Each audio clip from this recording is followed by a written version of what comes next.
नमस्कार दोस्तों, आज हम सुनेंगे कैकेयी द्वारा वरों की प्राप्ति। चलिए शुरू करते हैं।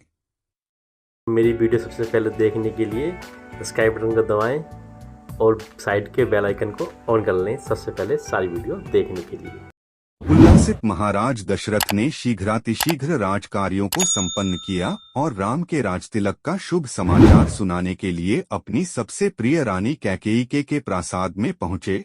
कैकेयी को अपने महल में न पाकर राजा दशरथ ने उसके विषय में एक दासी से पूछा। दासी से ज्ञात हुआ कि रुष्ट होकर महारानी कैकेयी कोप भवन में गई हैं। महाराज चिंतित हो गए। उन्होंने कोप भवन में जाकर देखा कि उनकी प्राणप्रिया मलिन वस्त्र धारण किए, केश बिखराए, भूमि पर अस्तव्यस्त पड़ी है।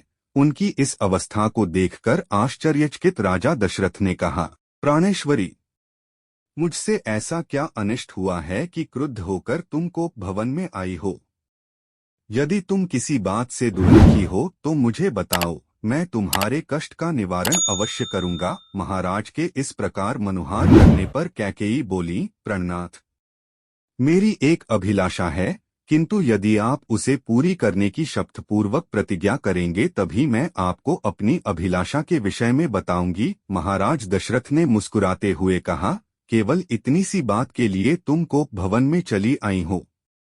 मुझे बताओ, तुम्हारी क्या इच्छा है, मैं तत्काल उसे पूरा करता हूँ। इस पर कैकेयी बोली, महाराज, पहले आप सौगंध लीजिए कि आप मेरी अभिलाषा अवश्य पूरी करेंगे।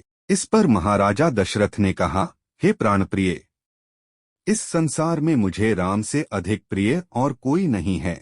मैं राम की ही सौगंध लेकर वचन देता हूँ कि तुम्हारी जो भी मनोकामना होगी उसे मैं तत्काल पूरी करूंगा।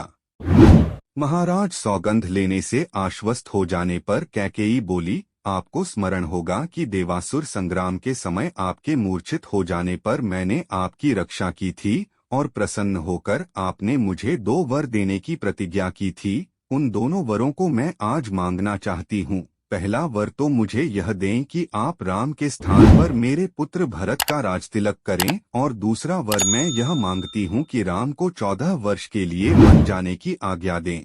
मेरी इच्छा है कि आज ही राम वल्कल पहनकर वनवासियों की भांति वन के लिए प्रस्थान करे। अब आप अपनी प्रतिज्ञा पूरी करें, क्योंकि आप सूर्यवंशी हैं और सूर्यवंश में अपनी प्रतिज्ञा का पालन प्राणों की बलि देकर भी किया जाता है।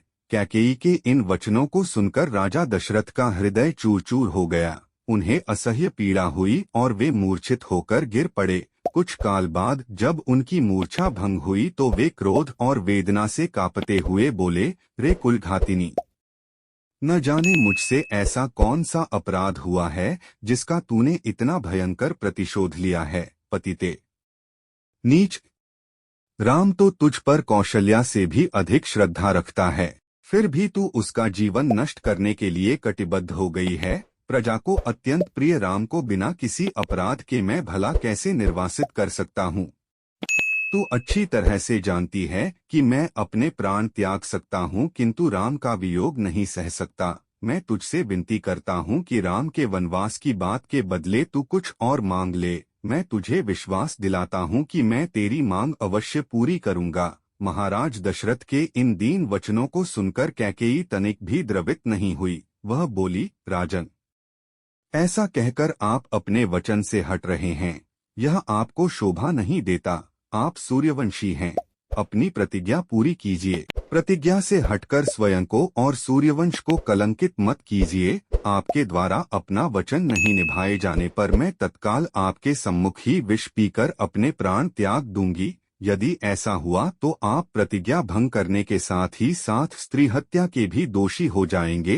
अतः उचित यही है कि आप अपनी प्रतिज्ञा पूरी करें। राजा दशरथ बारंबार मूर्छित होते रहे और मूर्छा समाप्त होने पर कातर भाव से कैकेयी को मनाने का प्रयत्न करते रहे। इस प्रकार पूरी रात बीत गई। अंबर में उषा की लालिमा फैलने लगी, जिसे देखकर कैकेयी ने उग्ररूप धारण कर लिया और कहा, राजन, आप व्यर्थ ही समय व्यतीत कर रहे हैं। उचित यही है कि आप तत्काल राम को वन जाने की आज्ञा दीजिए और भरत के राजतिलक की घोषणा करवाइए। सूर्योदय हो जाने पर गुरु वशिष्ठ मंत्रियों के साथ राजप्रासाद के द्वार पर पहुंचे और महामंत्री सुमंत को महाराज के पास जाकर अपने आगमन की सूचना देने के लिए कहा। कैकेयी एवं दशरथ के संवाद से अनजान सुमंत ने महाराज के पास जाकर कहा, हे राजाधिराज, रात्रि का समापन हो गया है और गुरु वशिष्ठ का आगमन भी हो चुका है, अतएव आप शया त्याग कर गुरु वशिष्ठ के पास चलिए। सुमंत के इन वचनों को सुनकर महाराज दशरथ को पुनः असह्य वेदना का अनुभव हुआ तथा वे फिर से मूर्छित हो गए। उनके इस प्रकार मूर्छित होने पर कुटिल कैकेयी बोली, हे महामंत्री, अपने प्रिय पुत्र के राज्याभिषेक के उल्लास के कारण महाराज रात भर सो नहीं सके हैं। उन्हें अभी अभी ही तंद्रा आई है। महाराज निद्रा से जागते ही राम को कुछ आवश्यक निर्देश देना चाहते हैं। तुम शीघ्र जाकर राम को यहीं बुला लाओ। कैकेयी के आदेशानुसार सुमंत रामचंद्र को उनके महल से बुला लाए। मेरी वीडियो सबसे पहले देखने के लिए सब्सक्राइब बटन को दबाएं और साइड के बेल आइकन को ऑन कर लें सबसे पहले सारी वीडियो देखने के लिए।